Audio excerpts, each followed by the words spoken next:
So, part 2 of the Trek Rail review. It's a Trek 9.8 medium in the radioactive orange, which is a stunning colour if you see it in the light. Through phone screens, etc., it doesn't tend to look too good. Since the last video, here's the bike, which some of you said, where is it? And I've altered the frame rate to 30 frames per second. So the bike is pretty standard. I've put DMR death grips on, just my favourites. Crud XL fender because it's the UK and it's really crappy. A massive mud hugger rear mud guard, which does a really good job of stopping the crap going on your saddle, your seat post and your back, that looks but ugly. Got Z-Foil crank protectors on, Bergtech pedals, eddy current rear tyre and a fabric saddle. That's just the stuff that I like to put on it. So yeah, here we go. Okay, so this is in the middle of Storm Ciara, which has been pretty nasty. The trails are very wet or blown out or just rubbish. So we're going to whiz down here. I've not been down for quite a while. Ooh. Been down at my giant high tower and the Canoe. Oh, without much of a problem, to be honest. We'll see how this is doing.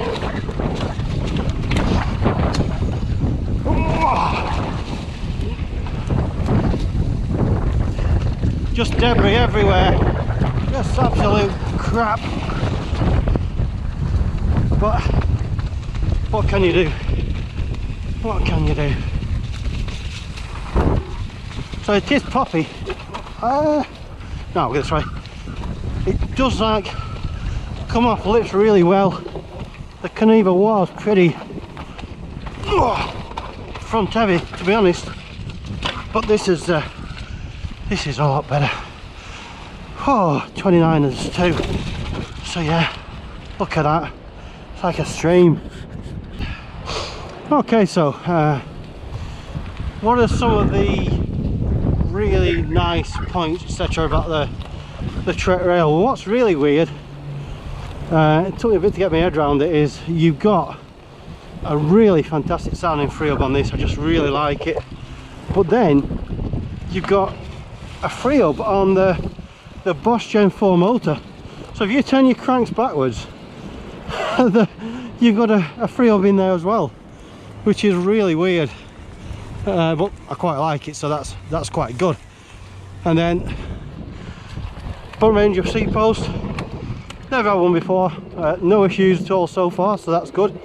I have to say I had massive issues with the Specialized Woo, although I thought it was a fantastic idea and I really liked it. I went through 5 and then luckily I got it replaced for a RockShox Reverb, which never had any issues with whatsoever, which is really good. You've got SLX 4-pot brakes on these, really nice brakes. Usually have SRAMs in the past, nothing wrong with SRAMs, but I do like the feel from the Shimano. One thing I did from brand new is take the organic pads out and put some Uberbike ones in. In the UK, you're lucky to get a ride out of the organic pads if it's full of mud and grit and rubbish. So they're tucked away. They were the finned ones, and I don't think you need finned in the UK. There's nothing really that's going to heat it up that much. So the geometry is really nice. It's just very, very poppy. Ooh, this is a bit of a new bit. So very poppy, very playful. For a 29er, if you've ridden 29 bikes when they first came out, they were horrendous. The bikes of the high road were, you catch your feet on the wheel, and it was basically a normal bike that's so big wheels on, which just doesn't work. These days, the geometry, this is just so nice and light and agile. If I was to just get on this bike and not know, I wouldn't be able to tell you what tyre sizes it was, 650B or 29. Got some lovely features like carbon bars, nice short stem. I know my brother's put a 40mm on his, although he's got the large because he's slightly taller than me, and I may well try that when that comes to be lent out, which is what we do. The power, I still can't get used to it. My brother's been on the Bosch, albeit the 3, for over a year now, and he loves the EMTB mode. He won't ride in anything else. I find it very, very sharp. Nearly looped it 4 or 5 times now. Just can't get to grips with it after the Bros on the Specialized, which was such a natural feeling motor. This is just brutal. You just touch it and it's just away. And hopefully I'll be able to adapt my riding around that. We'll see. But overall, absolutely love the bike. I think we took a bit of a punt because my brother and myself have got the same bikes, different colours, and I've ridden a lot of e-bikes, a lot of different ones.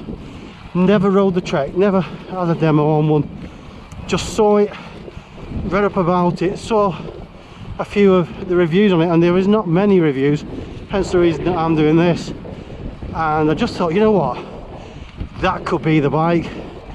And then sort of 5 rides in now, and I'm like thinking, yeah, we definitely have made the right decision on this one. Okay, so I'm just sheltering behind the tower itself because it's absolutely mental. I'll have a bit of a go down the downhill, but it's like a sideways blusteriness, so I'll just be really careful down there and see how we go on. You'll see as soon as you come out into the wind, it's Jesus Christ, it's just craziness. Now I don't think I've done this downhill on this bike before, but today I will be taking it easy. Try not to have anything in the air because it's just going to get blown right off. So excuse the pedestrian speed of it all, but you don't want to be coming off, especially getting blown off. So quite surprised how dry the conditions are, and I think that's because the wind's so horrendous. It's just drying it out. So this is quite a rutted, as you can see, I hope on the GoPro, piece of land. Wow, into the wind again. But the 29 and the suspension, just loving it. I have to say the Kanigo was the same, it just used to lap it up. But hey, at least that's done. Whew. So, this is Rivy Tower. Again, weekends you won't be able to move up here. It's where all the locals come and have a walk out, picnic, walk the dogs, whatever they do. It's just a gorgeous place. Unfortunately, so this Storm Kira, the views aren't going to be very good today, but what we're going to do is see how windy it is at the top, because there's quite a tasty descent down. One of the ways you can come down is straight down the steps that you can see in front of us, but we're not going to be doing that today. We're going to go and try and do one of the descents on the other side, and that is, as long as I don't get blown off, which is a bit of a possibility today. We'll see. So in my previous video I mentioned that I was going to think about taking 10 psi out of the forks. I've done that drop off from earlier in this video a couple of times, and I've nearly had full travel, so it's stopping where it is, 100 psi. The rear suspension, the manual says 215 psi, I dropped that down to 200, and I'm still not getting anywhere sort of close to full travel on that, so I think that's going to be getting dropped down. Now this place where I ride, Rivington, absolutely gorgeous, but if you were to come up and just ride around, you wouldn't know about all this fantastic stuff that's here. So maybe get yourself hooked up with the local, or check out on Strava or whatever. But I've had people come around here and they say, oh, we did 10 miles of road work, and there's just no need. There's trails absolutely everywhere.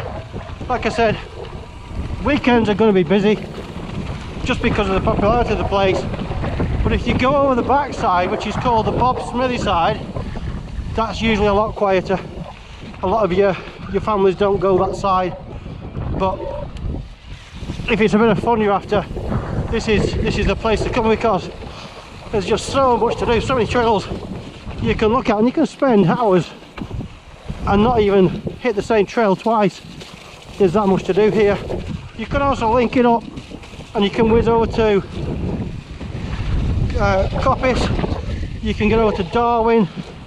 You can do 30-40 miles absolutely easy without any issues whatsoever, whether you set off from here or whether you come through here, totally your choice. But if you're anywhere near Manchester, then I suggest if you can try it out, all the better. So yeah, I like it. Woohoo! Now this is where we'll see if the stabilisation on the GoPro is any good, because this is an absolute rock fest, especially after it's been raining and the rain's brought all this slush down. But you can see all these cobbles, and having all the suspension and 29-inch wheels certainly helps, and it really smooths out what is in actual fact a very, very rough, rocky road. And I'm not sure how fast I'm going, but it feels like I'm fairly tramming on. There's no arm pump, feels great, forks are working beautifully. Woo! A bit wet, but yeah, I love biking, I love e-biking, and I just really started to love this trek. It really is a top bike. Woo! Wow, it's a bit rough down here. Wow! You don't want to do this on a fully rigid, would you? Wow! Man! Woo! That was a bit rough.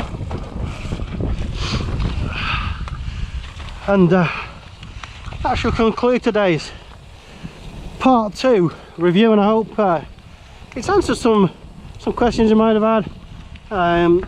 If you're thinking of this bike, I don't think a test ride is enough. You've got to have one for a few days. The more I ride it, the more I like it. The first ride on it was a bit like, whoa, what have I done, after the especially after the Kenevo. And you get used to a bike and you get it set up how you want, and you learn how to be as one with it. I think on a demo day you don't really get that type of a feeling, because it really is